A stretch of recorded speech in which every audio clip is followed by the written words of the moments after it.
Good afternoon, everyone. We are the second team. We are integrated by Cynthia, Erika, and myself, Damaris.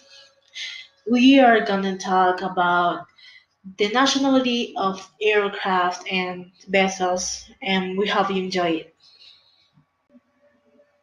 This video analyzes the nationality of aircraft and ships as a means of understanding certain aspects of the conventional reality and the current international regulations regarding the nationality of aircraft and vessels.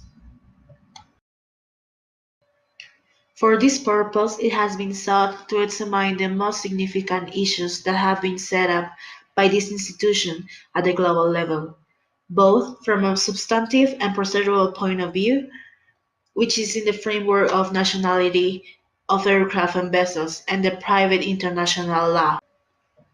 Nationality has been defined as the principal link between individuals and the benefits of the law of nations, essentially a legal relationship between a human being and a specific state, or more simply, a legal tie between an individual and a state.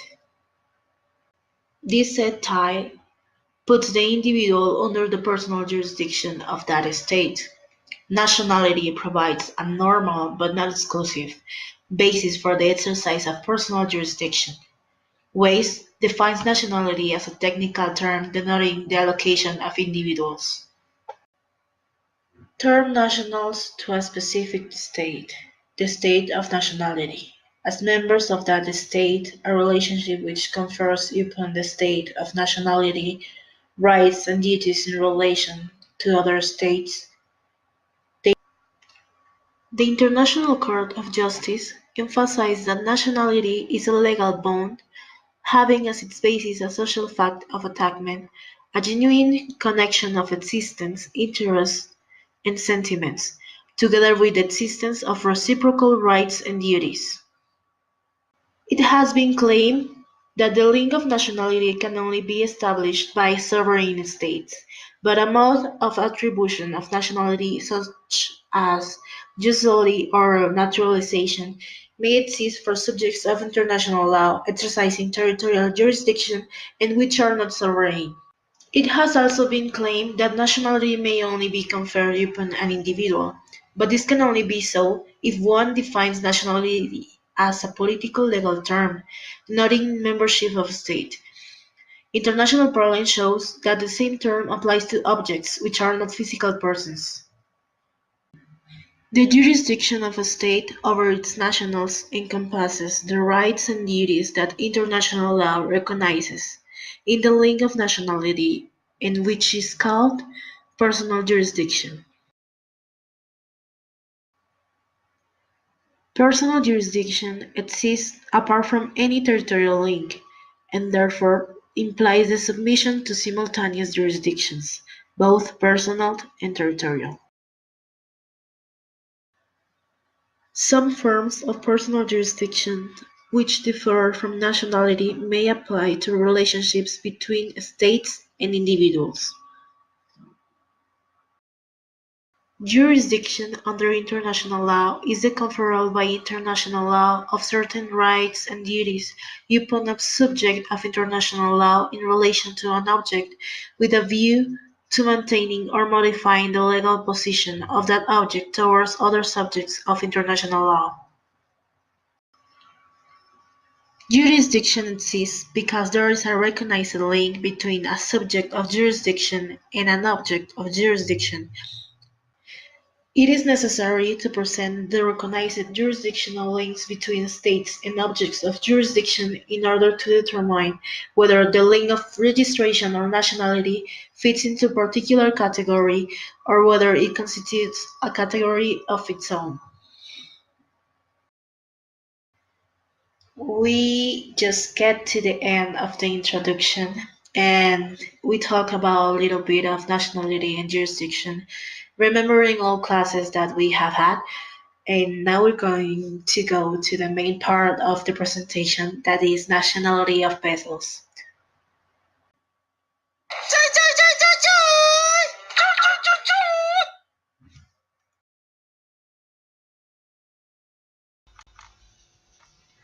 The issue of genuine link between flag state and ship has aroused intellectual and political controversy since its inception at the 1958 Convention on the High Seas. Subsequently, genuine link has been translated into a legal principle with political consequences. Whatever the merits of the genuine link polemic, the control in question has divided its proponents. Basically, the dispute is not definition but enforceability of genuine link.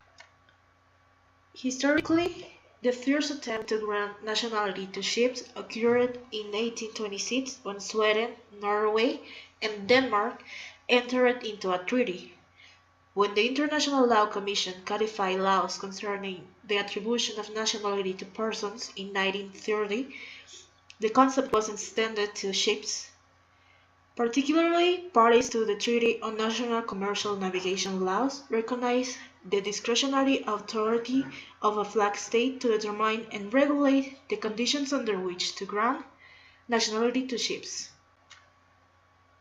The 1958 Convention on the High Seas converted this doctrine into a general principle of international law. Article 5 of the Convention on the High Seas provides that each state shall fix the conditions for the grant of its nationality to ships, for the registration of ships in its territory, and for the right to fly its flag. While the right to grant nationality is exclusive, the right to fly the flag of a state is necessarily conditioned upon the registration of the ship in the territory of the flag state. Registration is the administrative mechanism by which a state confers its nationality upon a ship. The process comprises the documentation of the ship to evidence its national character. The nature and purpose of registration is to identify the nationality of a vessel engaged in ocean transportation, and to enable her to assert that national character wherever found. States' practices in the grant of national character to ships through the registry have consistently been guided by the general principle to individually establish the criteria for such conferral. An examination of national legislations reveals that states have characteristically adopted one of three systems in the attribution of national character to ships.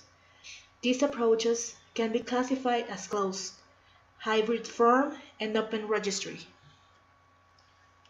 Closed registry is the practice of a state to bestow national character only to ships wholly owned by its citizens and manned primarily with national crew. The hybrid form is a modified version of closed registry with the provision for reciprocity to nationals of qualifying states. Ownership and manning requirements are limited only to the majority of flag state citizenry. The hybrid form represents an attempt to reconcile the extreme exigencies of both the closed and open registry. Open registry is the practice of a state to allow the conferment of national character upon ships regardless of ownership, control, or manning. Open registry expresses the maximum and literal application of Article 5 of the High Seas Convention. Such a policy of the liberalization of national character has been dubbed the flag of convenience and generated the purported genuine link controversy. The scope of this controversy widened when in 1958 delegates to the Convention on the High Seas formalized and adopted genuine link as a test for effective flag states' jurisdictional control over ships flying its colors. Principally, Article 5 provides there must exist a genuine link between the state and the vessel flying its flag. In particular, the state must effectively exercise its jurisdiction and control in an administrative, technical, and social matters over the vessel. Two prominent factors precipitated and influenced the genuine link controversy. One consideration is the persistent adherence to the consensus that the Convention failed to define the meaning of the term genuine link. The distinction between enforcement standards and definition of genuine link provides the basis for the contrary view. Attribution of nationality to ships was never intended to convert them into natural persons, but rather to offer a mechanism for the recognition of the flag state sovereignty over vessels of its registry. In short, the purpose of journaling is to ensure active flag states control and protection over flag vessels.